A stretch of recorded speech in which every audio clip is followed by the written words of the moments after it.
autor bibliográfico, me gustó ese término, autor bibliográfico de todos los investigadores de mitología. Finalmente, tus obras estuvieron presentes en las investigaciones de muchos de los que estamos acá, porque, bueno, pudiste compartirlas a través de Memoria Chilena, muchos accedieron a los PDF, pero también por mucho tiempo tus libros físicos estuvieron dando vueltas en estas bibliotecas, o como de ocultismo, así como chilote, por así decirlo, y nos inspiraste. Pudiste ordenar un montón de cosas que en su momento nadie las había ordenado, como tú lo hiciste, específicamente con el tema que tú querías.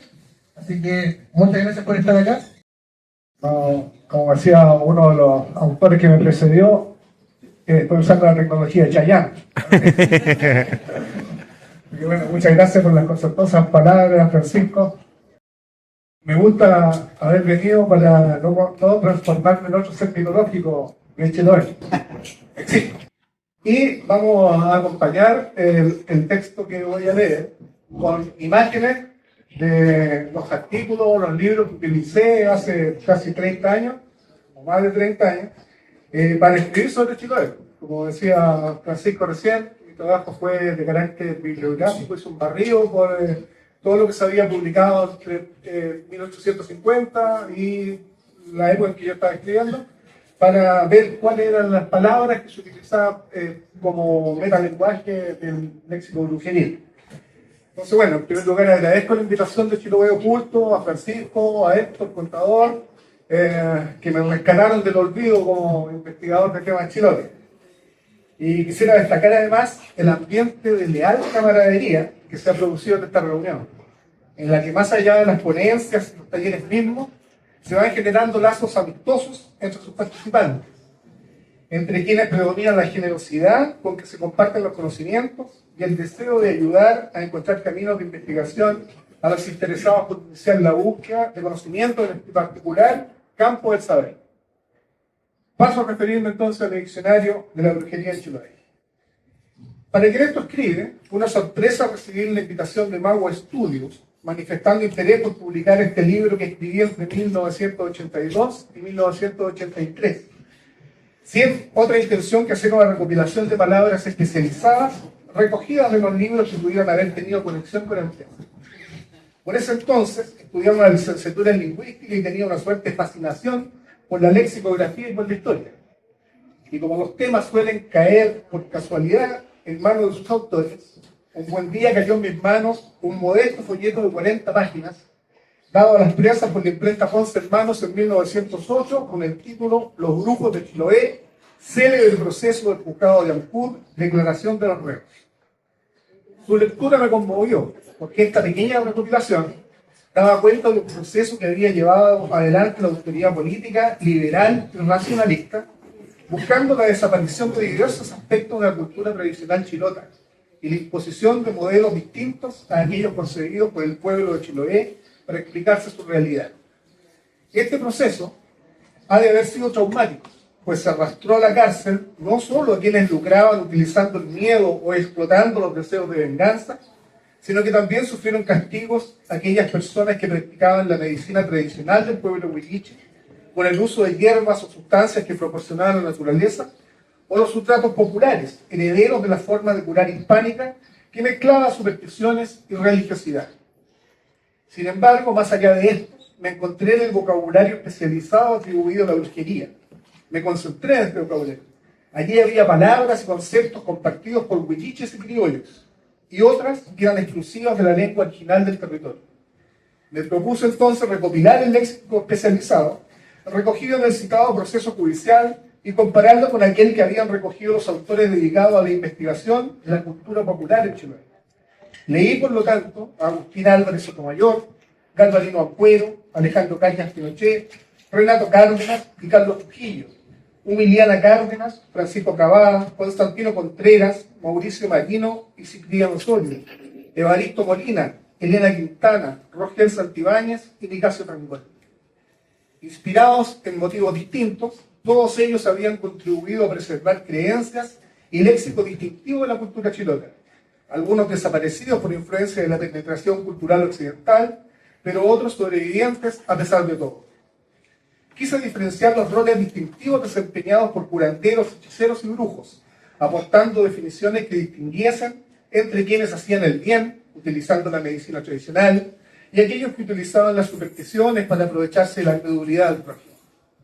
Confesé en las primeras páginas del diccionario de brujería de Chiloé que mi investigación se había reducido a la compulsa de fuentes escritas en los siglos XIX y XX, y que no había hecho trabajo de campo para determinar la vigencia del léxico recopilado. La lectura de las fuentes mencionadas, así como mi interés por encontrar libros que desde hacía muchos años estaban fuera del mercado y cuyos ejemplares era imposible adquirir en las librerías de Santiago, me motivaron a iniciar una nueva investigación, esta vez para encontrar a los escritores de obras inencontrables.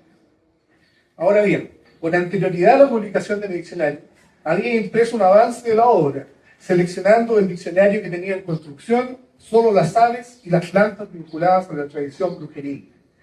Este modesto folleto me sirvió como carta de presentación para tomar contacto con relevantes investigadores y divulgadores chilenos en una época en que estas conversaciones se mantenían por carta. Para los más jóvenes, en papel, con máquina de escribir. Se ponía un sello postal y iba de un país a otro, tardando entre 3 días y una semana, dependiendo de la distancia. Así, por ejemplo, el 29 de enero de 1989 me escribió Cristian Díaz, autor de la Bibliografía General de Chiloé, que por ese entonces vivía su exilio en Oslo, manifestándome su interés por obtener un ejemplar del folleto para citarlo en un suplemento que estaba preparando con la finalidad de actualizar su recopilación bibliográfica. Él se había interesado por este modesto músculo de mi autoría, luego de oírlo citar en Mondovi, Italia, en el 4º encuentro de chilotes. Por ese entonces, las personas que vivían en el exilio tenían unas amplias redes de contacto a través de los distintos continentes donde estaban dispersos. Los chilotes provenientes de nuestro país incluso tenían agrupación especial que se llamaba Asociación Intercontinental de Chiloé, con sede en Londres. Ese mismo año de 1989, cuando publiqué el diccionario, inicié intercambio epistolar con el destacadísimo investigador chilote Renato Cárdenas, quien con generosidad calificaba este trabajo lexicográfico como un aporte de acopio bibliográfico y de sistematización. Junto con ello, me facilitó una red de distribución en Chiloé para comercializar esta modesta obra. Sin embargo, una de las cartas que recuerdo con más cariño la recibí de la señora Elena Quintana de García, desde Valdivia, el 28 de abril de 1988, respondiendo una misiva que yo le había escrito buscando un ejemplar de su libro Voces del Archipiélago. Me contó en su carta que su marido, el muy conocido escritor chilote Narciso García Barría, había enfermado de gravedad precisamente cuando ella recibió los paquetes con su libro impreso.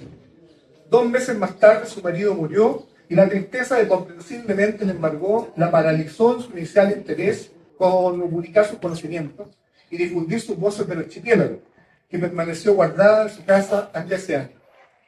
Otra persona que recuerdo con afecto fue una profesora normalista jubilada, quien con gran simpatía recordaba algunas técnicas para protegerse de maleficios, poniendo, por ejemplo, un par de agujas cruzadas detrás de la puerta de caña. Mi diccionario recogió, como he dicho, palabras vinculadas a la tradición chilota que estaban asociadas a la brujería. Encontraremos en sus páginas términos que permitían camuflar la actividad que en realidad se practicaba, como por ejemplo llamar agente de seguros al individuo que enviado por los grupos cobraba contribuciones a cambio de protección, o decirle alguacil a quien cumplía funciones de mensajero de las autoridades de la brujería. Otros especialistas entre los brujos eran el artillero, persona que tenía la capacidad de ejecutar sentencias de muerte lanzando maleficios desde grandes distancias, y el flechero, que era quien efectuaba las prácticas de venganza y los maleficios. No me referiré a la recta provincia, la institución que se suponía habían formado los grupos de Chiloé para una mejor administración de sus actividades, porque otros investigadores ya se han referido a ellas en sus exposiciones. Sin embargo, en el diccionario abordo aspectos de esta organización y los títulos con los que se hacían reconocer sus dirigentes. Así tenemos al comandante de la recta provincia o comandante de la tierra, los consejeros, los presidentes de debajo de la tierra o del reparador de sobre la tierra, los reparadores, los secretarios, los vicepresidentes y los visitadores. En cuanto a la actuación misma para hacer el mal, se hablaba del balazo, es decir, el maleficio que se lanzaba desde largas distancias, el bebedizo o el bocado, que no eran sino venenos. También existía el putantur, un mal que se hacía tirándolo por medio de un canuto que soplaba en dirección a su destino. Un instrumento que llama la atención era el chayán, un aparato que se decía usaba el jefe de los brujos para identificar al causante de la enfermedad que afligía a quien acudía a él en busca de justicia. Para unos, el chayanco solo era un lavatorio con agua, para otros, un espejo, una bola de vidrio, una piedra transparente o una tapa de botella de vidrio. Este artefacto, como tendrán ocasión de averiguar quienes lean el libro, también lo usaban los mapuches, de acuerdo a lo que relataba el cronista Diego de Rosales en el siglo XVII. La tradición señala que la fuente de conocimiento de la que bebían los brujos era un libro al que se le daba el nombre de libro de Moraleda o libro de Salamanca. A ambos se refería el investigador Constantino Contreras en su artículo Mitos de Brujería de Chiloé, publicado en 1966. Según cuenta la tradición, el origen de la recta provincia se remontaría a la fecha en que había arribado a la costa de Chiloé un barco español al mando de Moraleda. Esta persona hispana se habría enfrentado en una competencia de magia con Chilpina, una mujer residente en Quetalco que tenía fama de buena hechicera. Entre las varias pruebas que ella había hecho estaba una formidable, que era haber dejado en seco el buque de Moraleda en el mismo punto en que estaba anclado y después poniéndolo a flote. Moraleda, ante este prodigio, se habría dado por vencido y en señal de su admiración le habría regalado a Chilpina un libro de hechicerías para que le enseñara a su gente. Ella lo habría llevado a Picadí y allí se habrían fundado las organizaciones de brujos. Quien dio testimonio de esta historia durante el proceso judicial del siglo XIX decía que el libro era impreso y que estaba empastado con tapas de cartón forradas en cuero. Lo más probable es que Brian, que le seguirá del uso de la palabra, nos hable de este libro en particular como el libro de San Septiembre. Voy a terminar mi exposición agradeciendo a Mewo Estudio y en particular a Francisco K. Por su interés en publicar una tercera edición de mi diccionario de brujería y a Héctor Contador, quien nos puso en contacto. Junto con ello agradezco la invitación de Chiloé Oculto, a los organizadores de este cuarto encuentro y a todos ustedes por la paciencia de escucharme. Muchas gracias.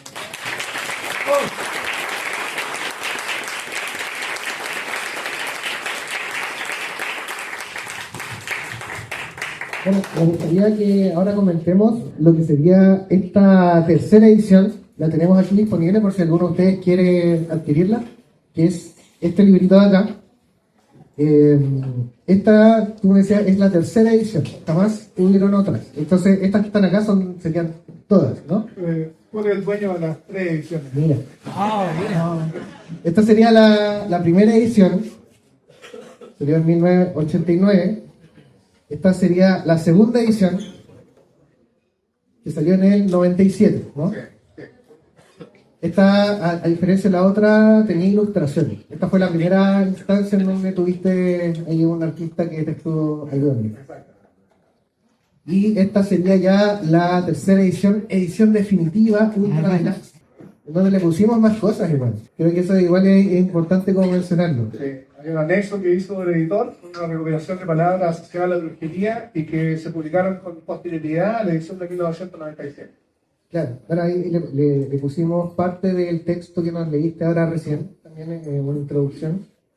Y eso también como una introducción de editor, explicando que si bien el libro se llama Diccionario de Brujería en Chiloé, más allá de solamente hablar de brujería, habla del folclore chileno.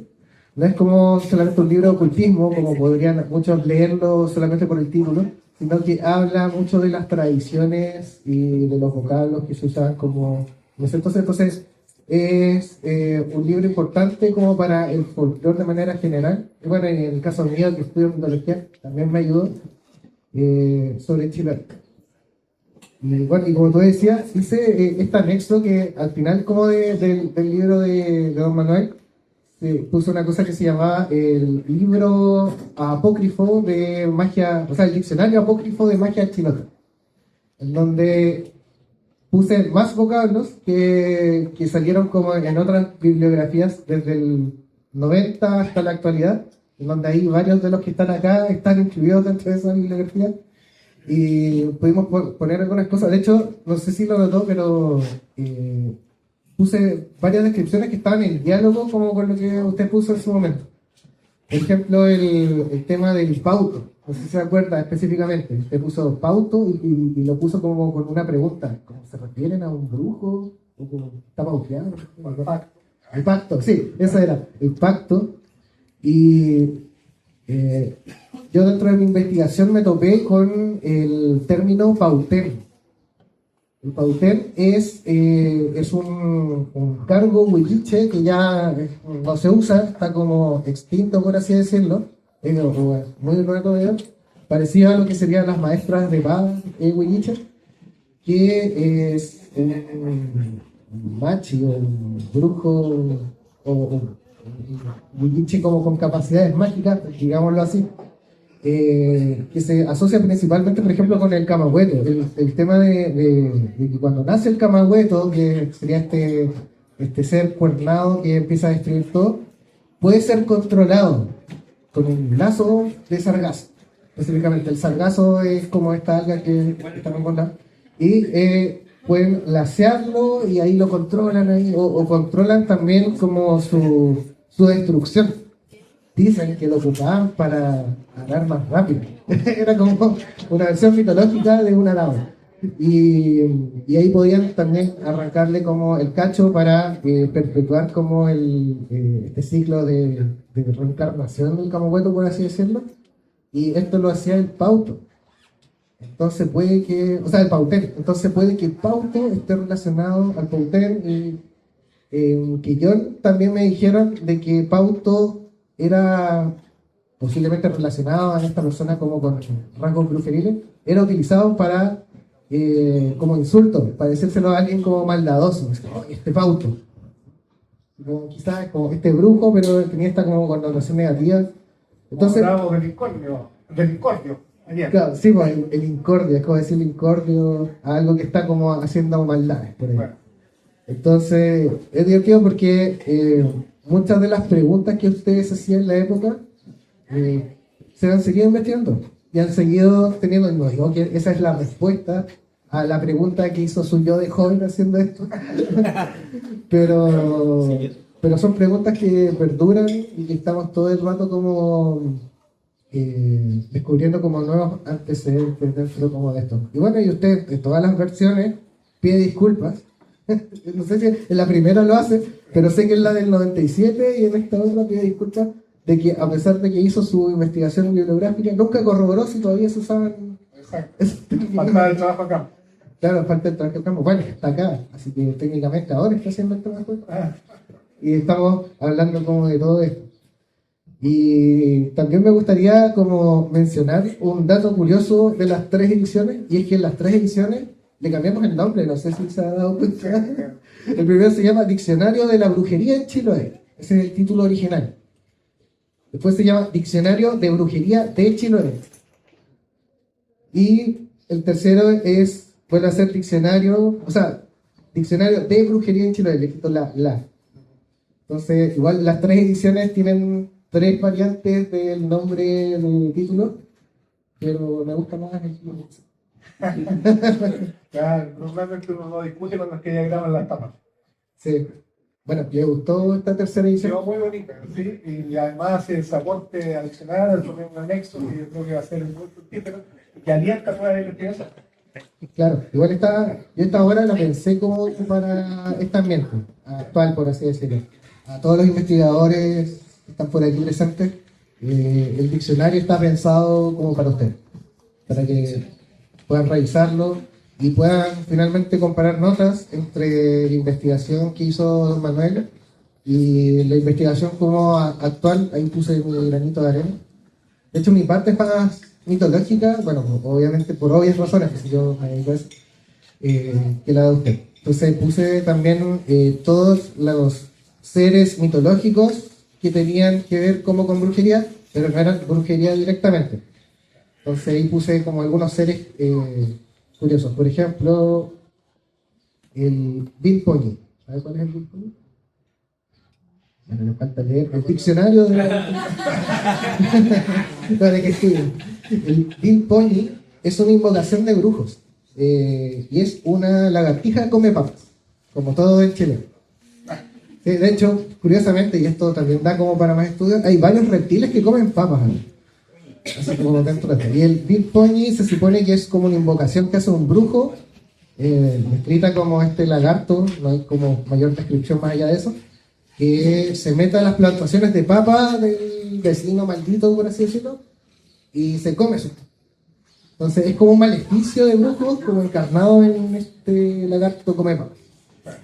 Y lo puse acá porque igual como que lo tiene relación, no es como brujería propiamente tal, pero son de las pocas criaturas mitológicas que son que aparecen porque un brujo las comanda, no es que sean animales criptozoológicos que estén dando vueltas, que como derechamente son invocaciones, como el cuchillilú también.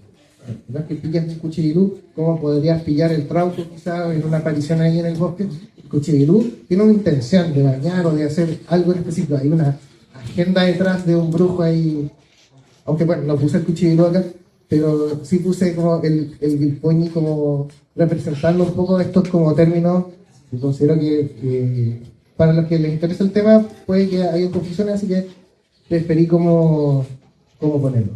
Al igual que el tema de los caleuchanos o caleucheros, que es como se le dice a las personas, o sea, a los brujos, que se les dice a los brujos que navegan en el caleuche. Encuentro que es un gentilicio igual divertido que no muchos como que saben que tiene como su gentilicio propiamente tal. Si estás viviendo en el caleuche, era un caleuchero. ¿Qué más puse acá? Bueno, hemos estado hablando igual harto de esta el tema recurrente del Chiloé Oculto de este año ha sido el tema de Tenaún, Chilpila y Moraleda, y este misterio que se ha repetido en varias ponencias, Miguel Ferrada lo dijo de Narcis también de nuevo, que es el por qué estos chilotes como desconectados, entre comillas, del mundo clásico europeo, sabían de alquimia europea. Y ahí como que sale la explicación, porque tenían el Edisterio, que es este libro que le da Moraleda como a la Chilpila, y pasa la voz de todas estas cosas. Y varios de los términos que dicen, que mencionan, alquímicos que mencionan en el juicio de los brujos de Chiloé, que es como el registro escrito más antiguo que tenemos de este tema, los puse también acá en el diccionario. Así que para aquellos que les interese, también ahí hay material complementario. Como por ejemplo ahí explico lo de la piedra ara. ¿Conoce la piedra ara? Hay que rasparla, sanar de De hecho, bueno, yo no sabía cómo era la piedra ara. Sabía que era como un elemento alquímico que ocupaban acá en Chiloé. Pero hay un montón de piedras mágicas en Chile, como tipo talismanes. Están las quebucas, los pirimanes, la piedra anida, hay un montón de cosas así. Entonces yo me imaginé que era una de estas tantas piedras mágicas chilotas que hacen un algo. Pero la piedra ara es como diferente porque era descrita como un artículo sacro asociado a la liturgia católica. Y yo decía, ¿qué es esto? Y se lo pregunté a mi padre. Mi padre también como que estudia temas principalmente relacionados como con la religión. Entonces le pregunté, ¿qué es la piedra ara? Porque dicen que está relacionado a la cosa católica. De hecho, al principio yo le dije, ¿sabías que los brujos de Chiloé ocupan cosas católicas en sus ritos? Y dijo, no, esto no puede ser, imposible. Empezó a averiguar si se obsesiona igual que yo. Y al final me dijo, descubrí lo que era la piedra ara. Esta piedra era la que ocupaban los jesuitas como mesones. Entonces eran como piedras laja alargadas, por así decirlo, para hacer como la misa, pero en diferentes lugares. Entonces era transportable. Y la piedra tenía, ahí no me acuerdo, pero era como un rito que él hacía como sacra dentro de la misa. Y se ocupaba como una suerte de altar provisorio para hacer todas las misiones jesuitas. Entonces tiene que ver mucho como con la historia chilota. Y ahí un brujo se lo robó un jesuita. Que no sepa el sacerdote del frente, porque ahora es sinónimo de altar. Y lo que se hacía era sacarle un pedacito al altar, y por eso se hacía curación. Claro. Entonces igual es divertido, como que a través de todos estos como términos que a veces están como muy al aire, empiezas como cuando sabes como qué significa, empiezas como a sacarle el rollo y empiezan a aparecer historias. ¿En qué momento le quisieron sacar pedazos al altar para hacer brujería? Porque finalmente igual todo esto es una mezcla, pues el ser chilote es una mezcla de todo.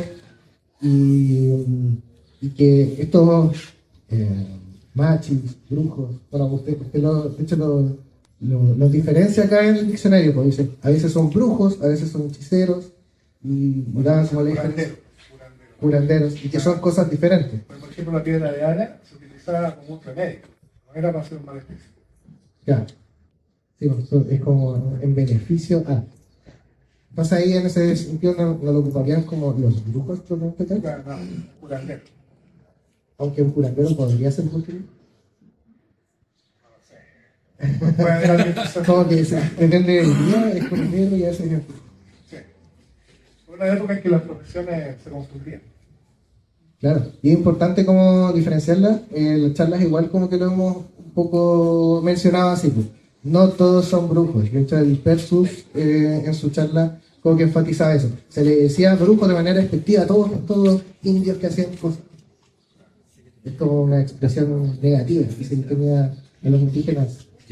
Que igual los indígenas, entiéndase como indígenas cuando hablamos como de estos contextos más antiguos, no solamente a huilliches o gente como nativa de Chiloé, sino que son los mestizos, pues, el chilote propiamente tal, pues, el chilote siempre es como los mestizos también eran indígenas a la mirada de los cronistas de la época, por eso quedó el ojito, cada vez que se refieren a indígenas es como sinónimo de chilote, pueden ser mestizos o no, porque da lo mismo, son todos mismos.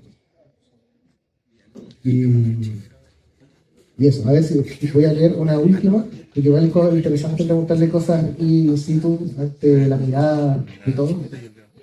Siempre se puede escapar. Pero eh,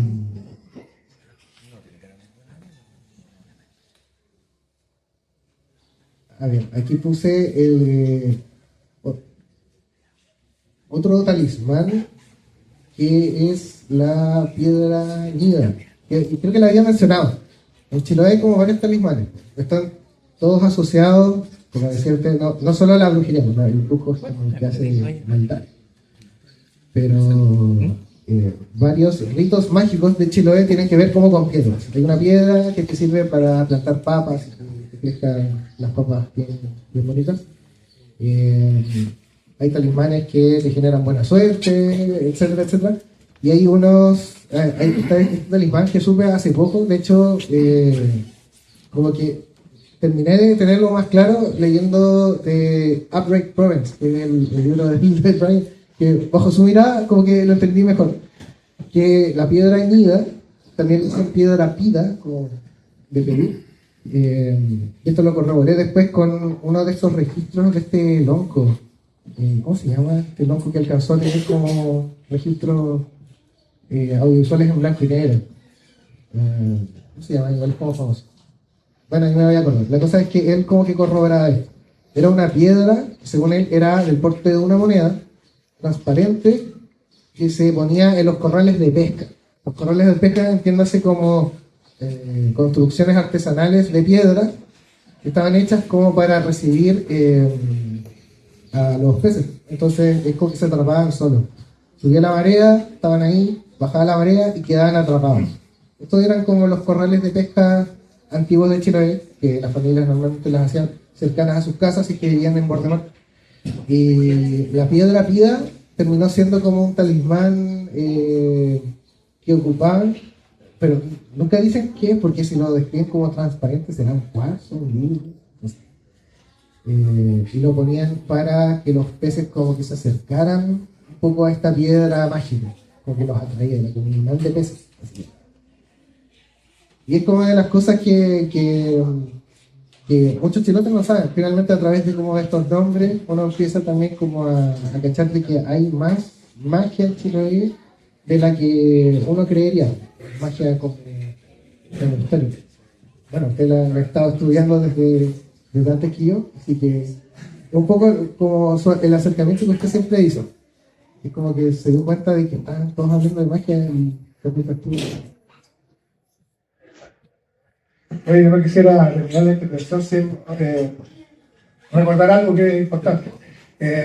Cuando hablamos nosotros de esta institución, no nos percatamos siempre del sufrimiento que ha estado asociado a todos quienes fueron capturados en esta redada masiva, a quienes se acusó de grupo, donde cayeron por igual curanderos, cayeron machis y cayeron quienes hacían maleficio. Y los métodos de interrogatorio no deben haber sido con un psicólogo al frente, sino que lo más probable es que hubo flagelación, hubo tortura y, bueno, la prisión injusta, que sufrieron varios. Entonces, gracias a eso, tenemos la felicidad de contar con estos conocimientos, pero siempre pensando en que hubo gente que sufrió, probablemente algunos murieron, y otros fueron enviados como voluntarios a la guerra del Pacífico. Así que tenemos una deuda también con ellos, que entregaron esta información. De hecho, un dato que no muchos saben es que, bueno, en el juicio enjuiciaron a varias personas, pero para llegar como al número final, entre comillas, de condenados, tuvieron que entrevistar en la época, que básicamente es como torturar hasta que digan con una verdad, al menos más de 100 personas. Era un pueblo completo, así. Y ahí completo ahí se fue, porque todos además en ese momento se empezaron a pintar entre ellos, hubo como traición de vecinos para poder liberarse, un poco como lo vimos en la película de ayer. Era muy, muy así. Como usted dice, cayó la persona que efectivamente estaba haciendo brujería, que bueno, dentro de la legislación chilena de la época, no era ilegal hacer brujería porque no estaba dentro de las leyes, pero sí era ilegal, por ejemplo, envenenar a alguien. Entonces trataban como de tirarlo como por ese lado, a ver si los asesinatos y todo esto tenían que ver como con envenenamiento, cosas ya que podían ser comprobadas científicamente como con la mirada de la época. Y eso, al final como que todas estas personas que estuvieron ahí estuvieron desde las personas que hacían como el maleficio hasta la persona que hacía las hierbitas para sacar la guatita de sus nietos. Todos cayeron como brujos. No hubo una diferenciación, entonces igual es como brutal. Sí. Bueno, pasamos una ronda de preguntas. No sé si alguien tiene alguna duda. Héctor. Primero que todo, quiero agradecerle a don Manuel por estar acá, por acompañarnos. Estas 2 jornadas han sido bastante enriquecedoras y de paso también contar con su presencia constante y estable acá, igual le ha dado un realce a nuestro evento. Don Manuel, tengo la siguiente consulta. La primera, o sea, son varias. La primera es, ¿alguien se contactó alguna vez con usted para poder hacer una reedición del libro antes que nosotros, cuando Francisco lo hizo? Y, No, nadie. y la segunda, que tiene, por ejemplo, después de esta experiencia que está viviendo ahora, de quizás volver a retomar algo, decir, ¿sabes qué? Esto como que me levantó el espíritu para poder hacer algo sobre Chiloé a propósito del lugar y todo eso. No, nunca me he sentido el Mesías. Así que hay generaciones nuevas de recambio, buenos investigadores, han demostrado talento, capacidad, casi lo mismo para poder hacer el trabajo de campo que yo me hice en su época. De modo que no, hay nuevos investigadores. Ya, muy bien. Gracias. Gracias. Preguntas. ¿Alguna otra duda para la investigación del diccionario de brujería en o en la o de brujería? Acá atrás hay... A ver, no puede faltar. Nuestra pregunta. Efraín les preguntó, los chicos de Sí. Culilemu me bautizaron así como Efraín les preguntó. Don Manuel, agradecer esta presentación, que pudiera estar acá, que nos pudiera acompañar y quiero refutar un poco una de las primeras frases que dijo, que se sentía un poco olvidado. Para nosotros, los investigadores, quienes nos dedicamos a esto, para nosotros usted nunca está olvidado, siempre es un referente. Siempre aparece en todos lados. El Persu lo nombró ayer muchas veces. Aparecía en el tema de investigación. Y el rescatar esta información para alguien que lo estudia, ya no solo desde el punto de vista académico, sino que se fascina con toda esta gran cosmovisión que hay y dónde ir a buscarla. Usted podríamos considerarlo como nuestro índice que no puede faltar. tiene que estar ahí. Así que muy agradecido por habernos acompañado, por estar acá y también agradecido al trabajo de los chiquillos acá de poder haber rescatado esto que es tan importante y que de repente, como dijo usted al principio, se va olvidando con el tiempo. Pero no, aquí está de nuevo y revitalizado y ya con la carita lavada, podríamos decir. Hay muchas más cosas que investigar. Muchas gracias, Manuel. Gracias, Israel. Dentro de esa misma, disculpa, Martín, dentro de eso mismo, ¿qué lo llevó a creer, por ejemplo, Francisco, cuando él le ofrece esta tercera revisión? ¿Por qué dudar? Claro.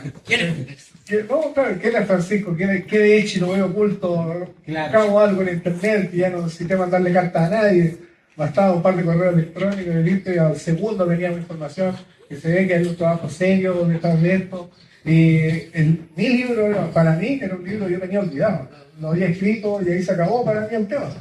Ver que había internet nuevamente fue muy gratificante, porque fue como el yo joven que se alegró y que había hecho una contribución a la difusión cultural de esta tierra tan bonita que es Chile.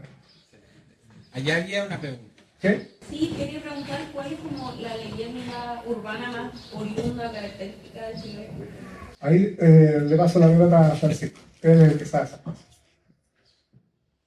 ¿Cuál era la pregunta? Eso sí. Dicen que vino Manuel Romo a Chile. La leyenda- Cuenta la leyenda. Como diría tu padre. No, que ¿cuál es la leyenda urbana más característica de Chile? Ya, creo que ahí habría que diferenciar qué es una leyenda, o sea, qué es la mitología, qué son las leyendas urbanas versus la mitología. La mitología, por lo general, que es lo que estudiamos nosotros, tiene que ver con cosas más antiguas a la urbanización, por así decirlo, que explican poderes elementales. Entonces, la mayoría como de los mitos, que se entienden como mitos, tienen fuerzas como en la lluvia, en los truenos, es como que todos están asociados a los bosques, a cosas más elementales.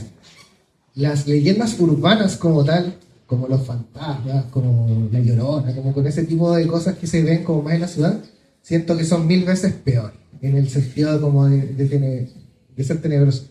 Porque la mitología tiene que ver con la oscuridad. Tú tienes una visión extraña de algo en un bosque, o en una de esas se me apareció el trauco.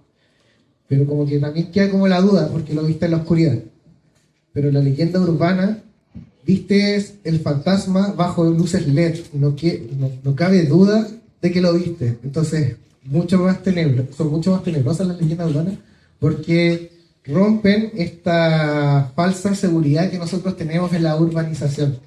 El que hayan luces en la calle, el que tengas señal de internet y el que estés en un auto, no te aseguran a que te salves de estas como fuerzas inexplicables.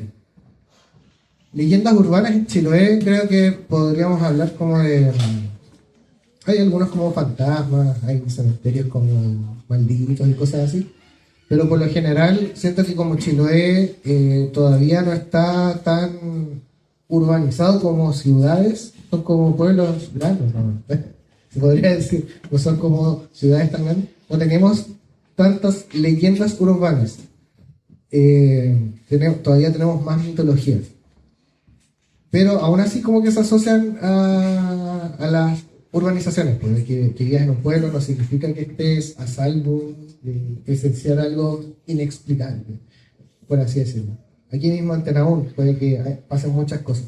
Y muchas de las cosas raras se asocian a los brujos. Como los brujos tienen muchos poderes, muchas formas de expresar como esta como magia chilota,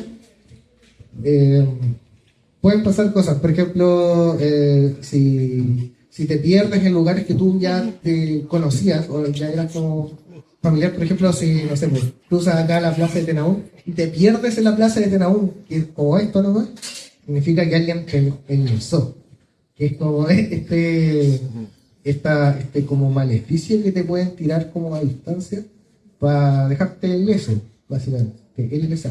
Entonces uno, ahora incluso en la actualidad, se puede como ingresar, te pueden como maldecir de diferentes formas. Eso es como lo más común en Chile. Y bueno, y las apariciones de cosas como el trauco, el camahueto, las piuras. Tú dirías, esto lo ven como los viejos de hace siglos nomás porque no conocían la televisión y tenían mucha imaginación y tiempo libre, pero yo conozco muchos relatos de esos de gente como ahora, como de la generación millennial o Z, que ya nacieron con internet y todo eso, y aún así pasan cosas inexplicables en Chile. De hecho hay un término que a mí me gusta mucho, que se lo pongo cada vez que firmo como o el del juicio, que es: no creo en los brujos, pero de que los hay, los hay. No sé si conocen ese dicho. Está dicho de diferentes formas, pero básicamente lo que cuenta es que por muy escéptico que seas y no creas en nada de esto que estamos diciendo, de que los hay, los hay. Tienes que irte con cuidado porque uno nunca sabe. A veces uno cree saber todo, pero creo que asumir de que hay cosas inexplicables, hay sabiduría en eso.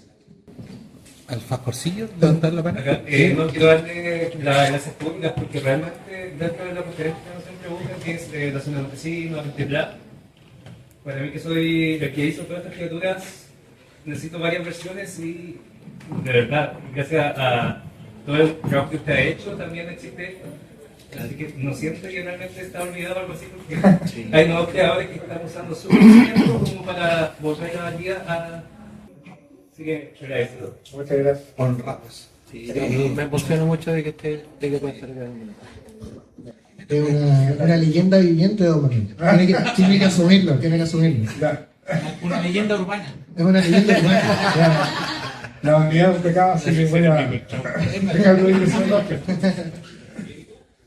Ahí hay... Allá hay otra.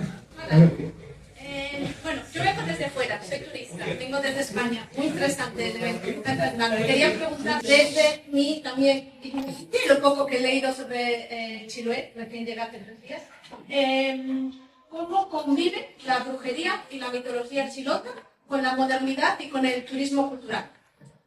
Bueno, como he planteado ya en varias oportunidades, mi trabajo fue netamente bibliográfico, pero hay otros de los investigadores presentes que han hecho un trabajo de campo reciente. De modo que eso existe. Hay creencias respecto a la brujería que están latentes, están permanentemente en el relato popular. Y coexisten porque en el momento en que se apaga la televisión y llueve copiosamente, hay que conversar. Y las conversaciones son sobre las creencias del pasado, sobre este sustrato cultural que está en todos nosotros y que no siempre aflora. Menos aflora cuando estamos sumergidos en el ruido de la civilización.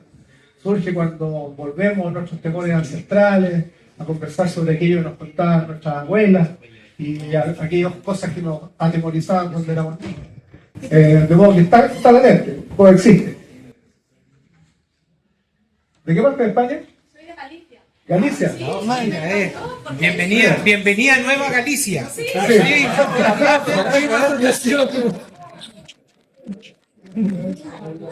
Y justamente hablábamos de un personaje que es el Trauco, y ayer comentábamos que tenía un referente en Galicia con el Trasgo, que también es un personaje de campo que atemoriza a la doncella. Hay mucha mitología en Galicia también, muchísima. Claro. Y de hecho, ahora cuando has dicho tú la frase, en gallego, brujas meiga, y hay una frase que dice, meigas a ver las ailas, y es igual que a la Mira, que pase nuestra invitada. Muchas de las investigaciones que estamos haciendo tienen mucho que ver con la influencia española, especialmente en Galicia. Francisco, de hecho, mira, disculpa que te interrumpa, pero Brian O'Sullivan después va a hacer el tema de tus presentaciones Con la tradición hispánica. en hispánica ibérica. Sí. Sí, así que quédate para saber más de esta Galicia oculta, junto con el Chiloé oculto. Pasemos entonces al capítulo 3 de este tema. ¿Sí? ¿Alguna? Estamos entonces. Sí. Muchas gracias. Gracias a todos.